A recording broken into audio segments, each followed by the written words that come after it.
باللہ من الشیطان الرجیم بسم اللہ الرحمن الرحیم۔ قرآن پاک کا ترجمہ و تفسیر کا جو سلسلہ شروع ہے، آج سورہ بقرہ کی آیت نمبر 17 سے لے کر آیت نمبر 20 تک انشاءاللہ ترجمہ و تفسیر عرض کروں گا۔ میں نے پہلے بھی عرض کیا تھا کہ سورہ بقرہ کی ابتدائی جو آیات ہیں ان میں منافقین کا ذکر ہے، تو یہ جو 4 آیات ہیں ان میں اللہ تعالیٰ نے منافقین کی 2 مثالیں بیان فرمائی ہیں۔ ایک قسم کے منافقین وہ تھے جن کے اندر کفر راسخ تھا، یعنی وہ کفر کو چھوڑنا ہی نہیں چاہتے تھے، صرف مذاق کے طور پر اپنے آپ کو بچانے کے لیے مومنین کے پاس آتے تھے اور کہتے تھے کہ ہم تو ایمان والے ہیں، اور جب قرآن پاک کو سنتے تھے تو اپنے کانوں میں انگلیاں دے دیتے تھے کہ کہیں ہم اپنے دین کو چھوڑ نہ دیں۔ اور دوسرے قسم کے منافقین وہ تھے جو اسلام کی حقانیت کو سمجھتے تھے، وہ یہ چاہتے تھے کہ ہم اسلام لے آئیں، لیکن جب اسلام میں وہ کوئی مشکل چیز دیکھتے تو پھر وہ بھٹک جاتے تھے، گمراہ ہو جاتے تھے۔ تو اللہ تعالیٰ نے ان دونوں قسم کے منافقین کی مثالیں بیان فرمائی ہیں۔ پہلی مثال ان منافقین کی بیان فرمائی کہ جو آسانی دیکھتے ہیں تو اسلام کی طرف راغب ہونے کی کوشش کرتے ہیں، لیکن جب کوئی مشکل دیکھتے ہیں تو پھر دوسری طرف پھر جاتے ہیں۔ تو اس کی مثال اللہ تعالیٰ نے بیان فرمائی، مَثَلُهُمْ كَمَثَلِ الَّذِي اسْتَوْقَدَ نَارًا۔ ان منافقین کی حالت، ان کی مثال کفر میں، نفاق میں ایسی ہے کہ جیسے کسی شخص نے آگ جلائی، فَلَمَّا أَضَاءَتْ مَا حَوْلَهُ، پھر جب اس آگ نے اپنے ارد گرد کو روشن کر دیا، ذَهَبَ اللَّهُ بِنُورِهِمْ، تو اللہ تعالیٰ نے ان کی روشنی کو ختم کر دیا، وَتَرَكَهُمْ فِي ظُلُمَاتٍ، اور ان کو اندھیروں میں چھوڑ دیا، لَا يُبْصِرُونَ، وہ کچھ بھی نہیں دیکھ سکتے۔ تو یہ مثال ان منافقین کی ہے کہ جو کچھ نہ کچھ اسلام کی حقانیت کو سمجھتے تھے لیکن پھر بھٹک جاتے تھے۔ تو اس کی مثال ایسی ہے کہ جیسے ایک شخص نے آگ جلائی، اب اس نے آگ جلائی تو اس کو سب کچھ نظر آ رہا ہے، لیکن اچانک وہ آگ بجھ جاتی ہے، اللہ تعالیٰ اس کو ختم فرما دیتے ہیں اور وہ آگ جلانے والے اندھیروں میں رہ جاتے ہیں، کچھ بھی ان کو نظر نہیں آتا۔ تو یہی مثال ان منافقین کی ہے کہ جو اسلام کی طرف آنا چاہتے ہیں، چلنے کی کوشش کرتے ہیں، لیکن اچانک پھر وہ بھٹک جاتے ہیں اور وہ جو تھوڑی بہت روشنی ان کو حاصل ہوتی ہے وہ ختم ہو جاتی ہے۔ تو اللہ تعالیٰ فرماتے ہیں سم، یہ لوگ بہرے ہیں، یعنی ان کے کان تو ہیں، سن تو سکتے ہیں لیکن حق بات کو نہیں سنتے۔ بکمن، گنگے ہیں، زبان تو ہے، بولتے تو ہیں لیکن حق بات نہیں بول سکتے۔ عمیٌ، اندھے ہیں، آنکھیں تو ہیں، ہر چیز کو دیکھتے ہیں لیکن حق کا راستہ ان کو نظر نہیں آتا۔ فَهُمْ لَا يَرْجِعُونَ، اور یہ لوٹنے والے نہیں ہیں، یعنی کفر سے ایمان کی طرف لوٹ کر آنے والے یہ لوگ نہیں۔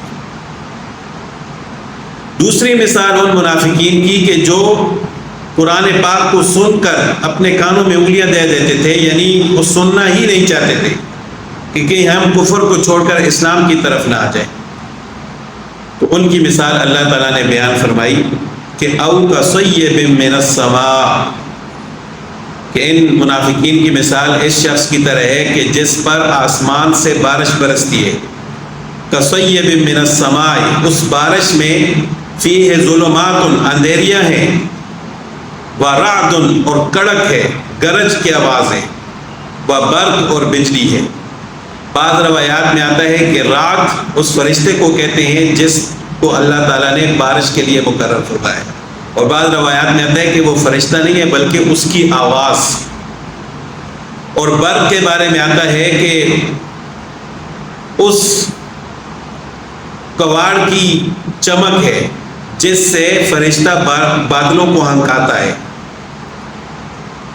تو اس کی چمک برق وہ بجلی جب بادل ہوتے ہیں، بارش آنے والی ہوتی ہے تو گرج ہوتی ہے اور ساتھ چمک.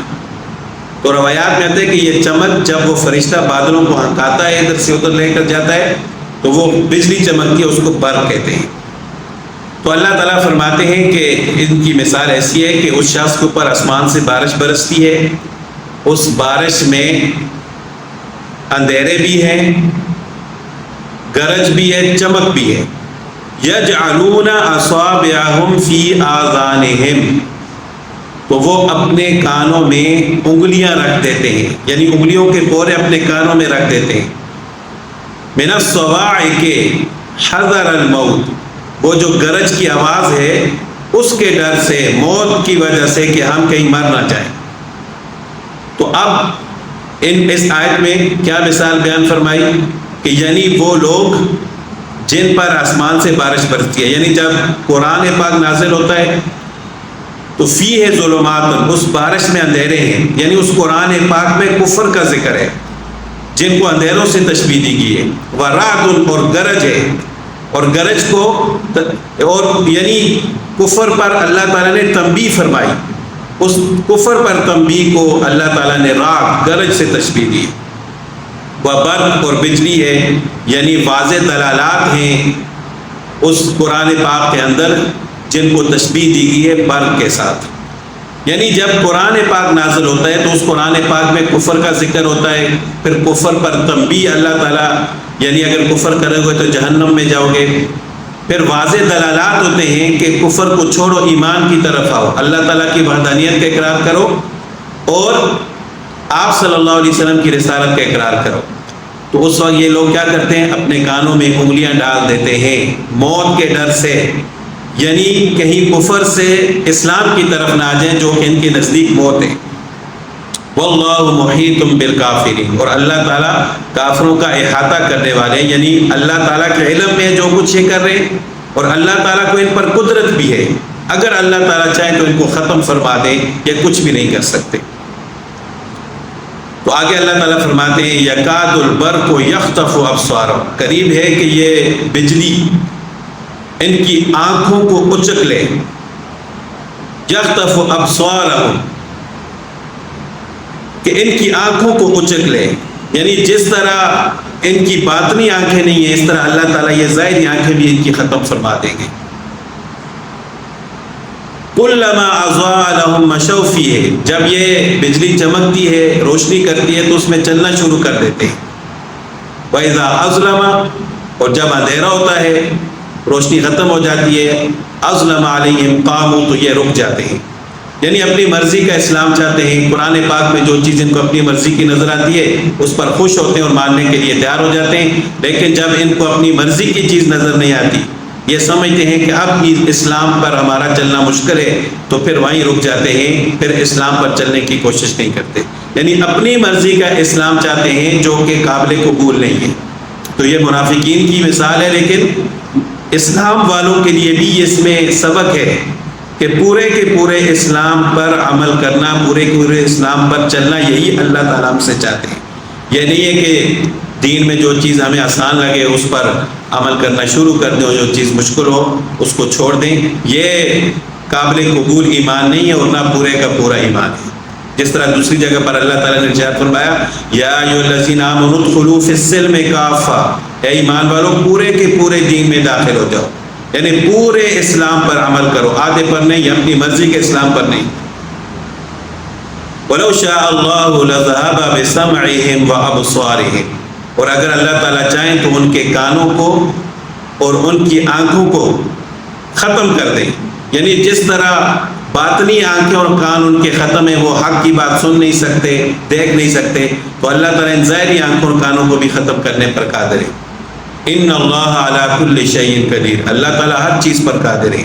تو اللہ تعالیٰ اس پر بھی قادر ہے کہ اللہ تعالیٰ ان کی ان نعمتوں کو چھین لے، جو آنکھیں اللہ تعالیٰ نے عطا فرمائی ہیں، جو کان عطا فرمائے، زبان عطا فرمائیے. تو اگر یہ ان کانوں، آنکھوں اور زبان کے ذریعے حق بولتے نہیں ہیں، سنتے نہیں ہیں، دیکھتے نہیں ہیں، تو اللہ تعالیٰ اس چیز پر قادر ہے کہ اللہ تعالیٰ ان سے یہ نعمتیں چھین لیں. اللہ تعالیٰ ہم سب کو محفوظ فرمائے، اور اللہ تعالیٰ ہمیں قرآن کریم کو سمجھنے، اس پر عمل کرنے کی توفیق عطا فرمائے.